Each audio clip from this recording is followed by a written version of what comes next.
Am I the a-hole for not caring that my step and half siblings want nothing to do with me? I, 18 male, live with my paternal grandparents, and right now things are tense with my mom, and one reason for that is my paternal side of the family, and my step and half siblings. My dad died when I was about 4, around the same time my mom was getting married. My parents divorced when I was about 1, and I don't think they were on very good terms at the time. When mom remarried, she tried to end all contact with my paternal side of the family, which made them sue for visitation in court, and they won. It was more than my mom and her husband agreed with, so they tried to fight it often, and there was always this back and forth to court over me. I was adopted by my mom's husband when I was 7 because mom didn't look up the law accurately enough and they thought it would remove my paternal grandparents' claim for visitation. It didn't. And her husband never liked me because I loved my paternal family and wanted to spend time with them. The reason this was a huge deal is because neither my mom nor her husband had extended family between them for one reason or another. And that meant my step-siblings had no extended family, and neither did my half-siblings when they came along. But I had a massive extended family, and I went on vacations, got gifts, was taken places, and overall had grandparents, and cousins and aunts and uncles that none of the other kids had. My paternal family wanted nothing to do with my steps, or halves either, and that was the cause of more arguments than I can count. My mom's husband told me if I wanted him to take the adoption seriously and actually be my dad, I would fight for his kids to be included. When I didn't, he made his true feelings about me known and how he saw me as more work than I was worth. My step and half siblings were resentful for what I had and jealous of it too. There was always some fight when I had a school play or a football game and I had my extended family show up. Same thing for any grandparents' day event we had in school. I had grandparents, they didn't. My grandparents showed for me and not for them. The resentment and anger got worse as I got older, and my mom told me that if I didn't fix things, I'd need to leave once I turned 18. Because it wasn't fair for me to live there as an adult and not share the family with them. So I moved out on my 18th birthday. My mom hadn't expected it, and it pissed the steps and halves off. Things with my mom got even worse when I asked my grandparents to adopt me. Before that, we looked into reversing the step-parent adoption, but that was not something I could do. Mom told me it was so disrespectful to say F off to the man who raised me. She didn't even care that she's not legally my mom anymore. All she cared about was her husband's name is no longer on my birth certificate. We don't talk much since I moved out 7 months ago. When we do, it's fighting or tension. Now my mom's mad because she told me recently none of my step or half siblings want anything to do with me, and I didn't care. She told me I grew up with siblings and should care, and I should be heartbroken that none will talk to me. I told her I have cousins my own age, so it's not like I'll be alone. That only ticked her off more, but it's true. Am I the a-hole? Now for the top comments before reading the update. Not the a-hole. I'm curious if you know why your parents' marriage ended. It could be a clue into understanding your mother's behavior, because she is either batshit crazy delusional or an aggrieved woman who hasn't been able to put the past behind her. At this point, you are an adult. Stay with your grandparents who are being supportive, and go no contact with anyone bringing drama into your life. I would suggest you get some counseling to help deal with your past. It can help you be a better person, parent, and partner in the future. For years, she used to say my dad cheated on her. I found out that wasn't true, and she'd said that because she wanted me to want nothing to do with his family. The real reason for the divorce I have no idea about. Neither do my paternal family really. They believe it could be about money, but they can't be sure. The audacity of your family to try for inclusion in activities with your paternal family who have no relation to them whatsoever. It was a good move to have your grandparents adopt you. Someday, your siblings may realize how outrageous it was to expect a family that is not their own to foot the bill for all the activities that you went on. I don't think they will. They seem to be growing up with the belief that you are obligated to do that stuff for any kid who's close to someone in your family. It's really sad that an adult can't petition to have a deceased parent who had no record of relinquishing parental rights put back onto their birth certificate. I know, I'd have loved the chance to reverse it, but the adult adoption by my grandparents helped at least. I'm glad your father's family is awesome. Your mother and stepdad had the ability here to make a healthy and inclusive family for all of you. They chose not to, and that's on them. You go on and live your best life with a family who actually treats you well and loves you. Next story. Am I the a-hole for feeling like it's not my job to make sure all the kids at my ex's house have just as much as our 2 sons? I, 32 male, have 2 sons, 10 and 8, with my ex-girlfriend. Our relationship ended 7 years ago, and since then we have shared custody of our 2 kids. What this looks like is every other week during the school year, then every 2 weeks during summer break. Up until last year, all expenses for the kids were split evenly among us. This changed in April of last year because she was struggling to afford all the kids in her household, our 2, plus her stepdaughter and her baby daughter. She wanted child support, but instead, I took over certain expenses instead, and the judge agreed it was fair. I pay for medical and dental expenses, and she no longer has to pay half. Our younger is on regular meds, so this does alleviate the strain on her significantly, because medical expenses were pretty costly every month even with insurance. This was apparently not enough to make things equal between all the kids, and my ex and her husband have complained that my sons have a better quality of life overall than their stepsister who's 7, and their half-sister who is 15 months old. My ex is currently pregnant again, so another child will be joining their household in the next few months. There were fights about summer camp because our boys are going this summer, but my ex and her husband cannot afford to send his daughter. Before the summer camp issue was a field trip issue. They feel like I could share the cost or gift the experience to this little girl so she can have the same experiences as my sons. My ex's husband told me I should feel responsible for ensuring all kids have just as much as my sons do.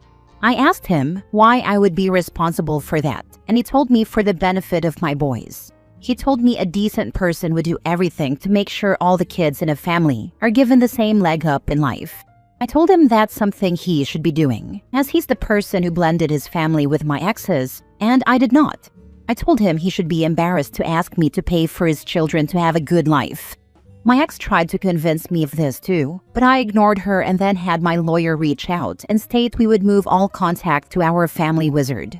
In return, she tried to sue me for child support. Or she looked into it, but she was told that would not be likely, because financially it would not be considered a requirement when I pay more for our children already per last year's amended court order. I have been consistent about using the app, but my ex still brings up the topic of making things fair and equal for the other children in her home. I have replied once on there, stating I will continue to support our 2 children but not hers. For now, she is keeping it all to the app, thankfully. I don't exactly feel guilty about this, but I had wondered if people would find me a little petty maybe for my hard stance on this.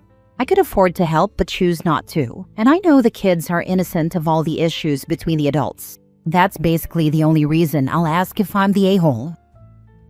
Not the a-hole. It is not your responsibility. It was her and her husband's decision to have more kids.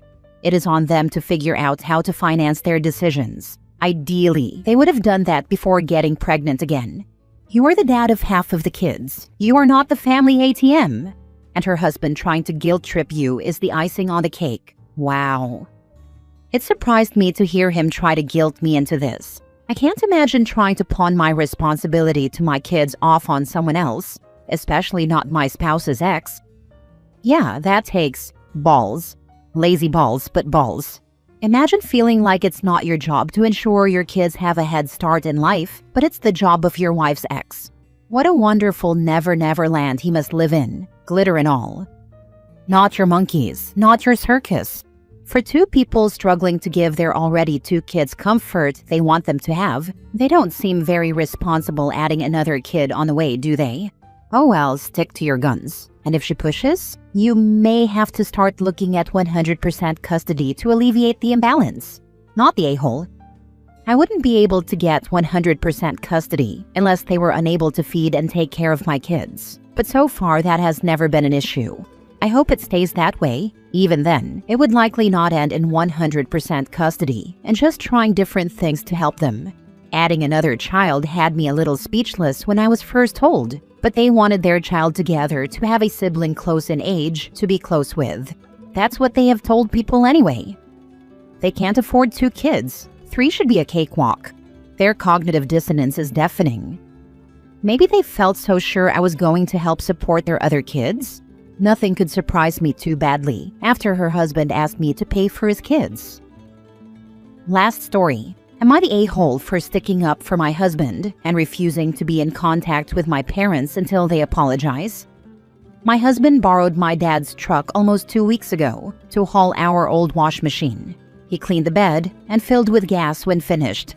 Absolutely zero issues with the truck when he dropped it back off. I'd seen my dad twice within a week after use. Nothing was said about the truck. This Monday, I went over with my son, and he instantly confronted me saying he wanted me to send my husband over. I asked if he needed help with something, and he said to have a talk, but he didn't want to tell me why because he didn't want to stress me. I pressed what the issue was, and he goes on about my husband breaking the latch to his roll-top bed liner and the backup camera. I was shocked and apologized if that's what happened, but if he did break it, I can guarantee he has no idea. Or he would have said something to him when he dropped the truck off, or at a minimum came to me. He insisted he knew, said it was obvious, all but calling my husband a liar without using the word liar. I still insisted if he had, he must not have known or realized, because he would have said something. I offered to pay for repairs if that was the case. He refused, just insisted I send my husband over, not tell him why, and let him handle the situation. I got upset and yelled at him at this point that he was trying to treat my husband like a child. If there was an issue, why didn't he call my husband? And he only wants to do this to humiliate him and try to catch him in a lie, which isn't the case. I pointed out he wouldn't do this to my sister's husbands. Anyways, he was upset I stood up for my husband and I left shortly after. I discussed the situation with my husband and he said yes. The backup camera was not working when he got in the truck, but assumed my dad knew because it said service needed on the screen. As far as this latch, he has no idea what he's talking about, and said that when he put the liner top back down it was on fine. But admitted he never latched anything, so he would have no idea if that was broke or not. But the way my dad describes the damage, there was no way he did that, because when he dropped the truck off, it did not look the way he's claiming. My husband attempted to talk to my dad in person, and my dad just yelled at him, telling him he was bullshitting him, and he knows what he did, and he damaged the truck. My husband insisted, and my dad went as far as saying, "I took pictures of the damage. I know you did it." My dad refused to hear my husband out. My husband at that point was not going to argue with him and left. My dad never showed him the damage or these pictures of the damage, just described and yelled at my husband that he's a liar and knows what he did. My husband is taking it better than me. My husband is adamant he did not do anything to my dad's truck and is confused why a week went by and anything could have happened in that week before he noticed it. I'm furious that he's just jumping to the conclusion that my husband damaged the truck and he tried to keep it a secret. What benefit would he have to do that? I'm furious with the way my dad is handling the situation and the way he treated my husband in this and how he expected me to just be okay sending my husband over blindly, especially when he didn't do anything. This isn't the first time my dad has treated my husband this way, but it's the first time I've put my foot down and told my dad it wasn't okay what he was doing. My mom has tried to text small talk to me, but I don't have much to say. I had to drop off an item today and took it in, and when asked if I wanted to sit for a bit, I said no, I'm okay, and walked out. I don't want to yell, and I knew right now we're going to end up arguing about it. Until my dad apologizes for the way he's acting, I don't have anything to say to him. I know my mom isn't the one who said anything, but she excuses his behavior and I can almost guarantee she's on the page my husband is lying, because that's just the way she is. They've never been that fond of my husband. I've chosen to go minimal contact for the time being. Am I the a-hole for refusing to have contact with them right now due to the situation? I feel bad because it's my parents, but I'm tired of them acting this way and I'm furious about the situation and how my dad's handling it. Now for the comments. This sounds very fishy. I'm thinking maybe your dad knew it was already broken and was using the opportunity to get at your husband to make him feel bad. I don't know. Has he had negative opinions towards your husband in the past? Opie said her dad wouldn't do it to her sister's husband, so you know her husband isn't the favorite son-in-law. He's definitely not. He even has a shirt with my sister's husband's face on it that says, "Favorite son-in-law." I wish I was joking about that. Would he normally lend your husband stuff? Or did he do it because he knew it was already broken and wanted to blame him? In the past few years, he's lent things off and on, a tool here or there. My husband has borrowed the truck before to do a similar run when we remodeled our kids' bathroom, so he's familiar with the truck. We hadn't borrowed it for months, and the few times we have it for an hour or two, and it's driven maybe 10 miles total. We've never had any issues, so this accusation came out of nowhere, especially given it has been over a week since it was used, and I had seen him twice since it had been used and nothing had been brought up. What's the "you wouldn't do this to my sister's husband" comment about? Has he always had an issue with your husband? If so, then it has to be your answer. I've known my husband since we were young teenagers, married 18 years at this point. He has refused to let go of the image of my husband as a grown man and still looks at him like he's the 13-year-old boy I met at middle school. My sisters are much older than me, met their husbands as adults and treats them as such. My husband has always been looked at as the dumb idiot. There's such an age gap that I have a kindergartner, and my siblings' kids are already married and have kids of their own. How would you even break a backup cam, except for damaging the lens on the outside of the vehicle? Mine turns on when my vehicle is in reverse and turns off when it isn't. There's literally no user interaction and nothing to break. That was my question when he initially brought it up.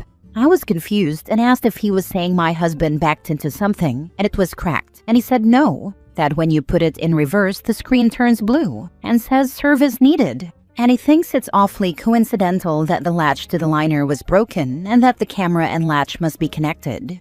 My husband says he noticed the camera wouldn't turn on when he got to the truck initially leaving my dad's house, but assumed my dad knew about it, and the latch for the liner that he claims is broke, and now won't lay right. My husband says he has no idea, because when he dropped it off, it was sitting perfectly fine, and he never touched the latch because he hated the way they latched, and it always seemed finicky.